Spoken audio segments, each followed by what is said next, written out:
and fierce warrior. This is a picture of Ibn Saud, the founder of Saudi Arabia. I see a man who is determined to achieve his ambition of becoming a king. Saudi Arabia, and it is unique in the world that a whole country is actually named after the founder of it, Ibn Saud. He is distinguished by his size, by his height, by his way of conducting war, and his ability to bring various Arabian tribal groups under his control. But Saudi Arabia was a one-man show. There is no parliament, there is no elected government. It is an absolute monarchy. But Saudi Arabia is an absolute monarchy with a difference. Ibn Saud had 45 sons. In most monarchies, the crown passes down the generations, from father to son. But in Saudi Arabia, it went sideways, from brother to brother. MBS's father, Prince Salman, was the 26th of the brothers. And so the prospect of the crown ever reaching him was remote. Mohammed bin Salman's father, Prince Salman, was the governor of Riyadh. And he governed Riyadh for almost 4 decades. He imposed a certain discipline on his family, and he would summon individuals and tell them off if they misbehaved. Salman was 49 when Mohammed was born. Pictures from Saudi fan websites show a smiling baby and a doting dad.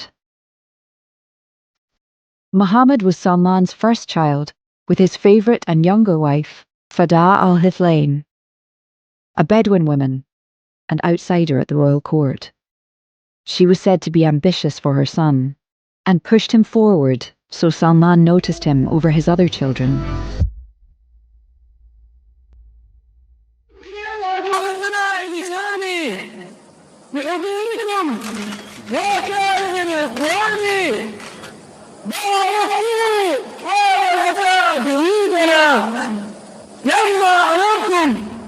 He's this young son from a younger wife who, had a reputation as a kid for being wild. He was like a troublemaker. We heard a lot of stories about him as a teenager, kind of getting up to mischief, abusing the fact that he was a prince. If he got caught, messing with a shop, he would try to intimidate the policeman, say, "Do you know who I am?" That would get him in trouble with his father, but it never seemed to sour his father on him. Mohammed seemed to have a long leash to go and do things that other people might get in trouble for.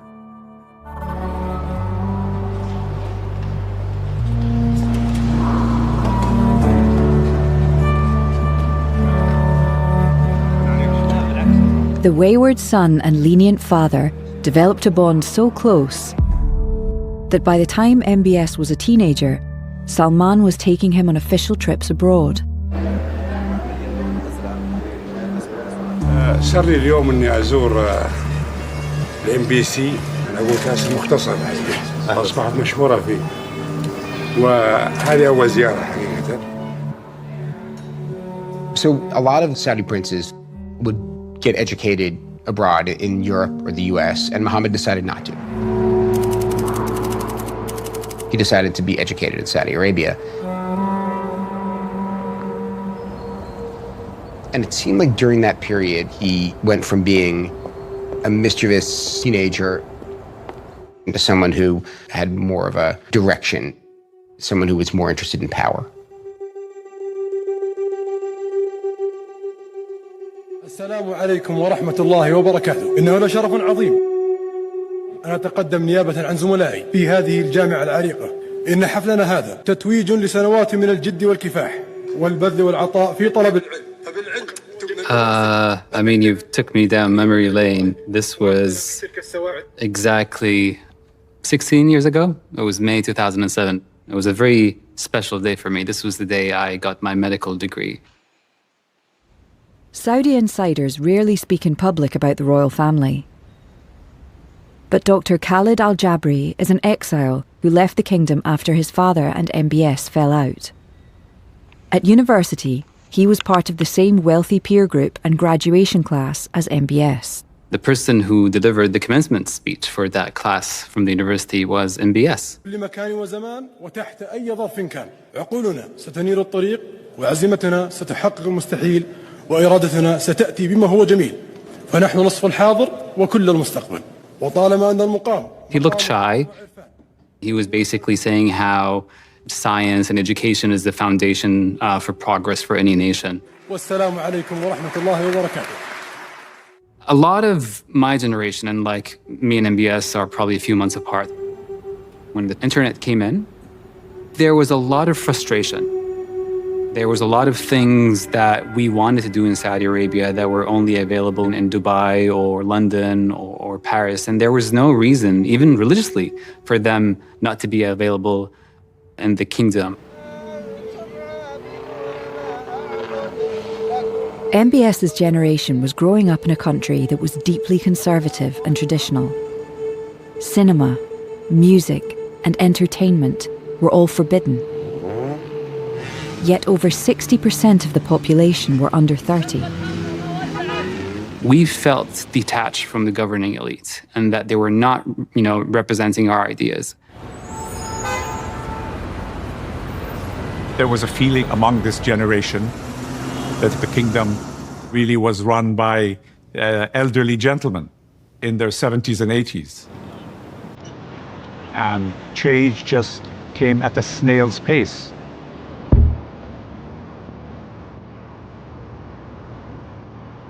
But for MBS, there was one world which promised change: the world of business.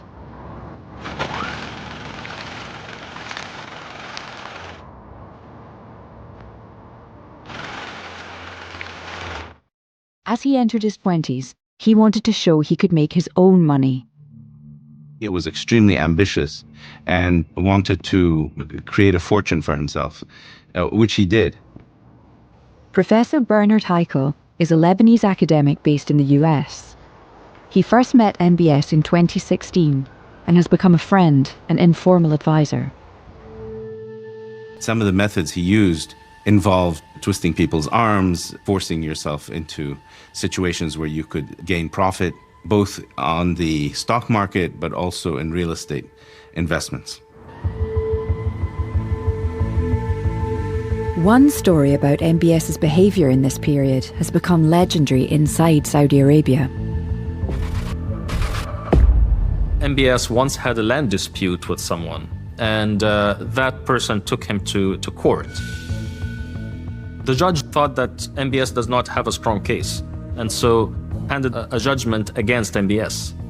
He got really angry. So MBS sent an envelope with a bullet in it to the judge.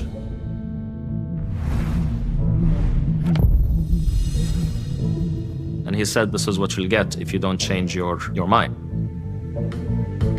The story goes on to say that when his father heard of this bullet story, instead of chastising his son, he actually was proud. And he said, this boy reminds me of the founder of Saudi Arabia, Ibn Saud.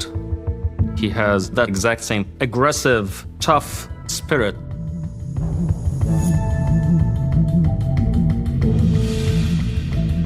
The incident gave him a nickname that would stay with him for years: Abu Rasasa, the bullet guy. It shows you that he was willing to use techniques that were unconventional, which I think, by the way, is a key element for understanding his success. That he doesn't do things the usual way. However ambitious MBS may have been, he was still a long way from power. The king at the time had had dozens of brothers, and between them, they'd had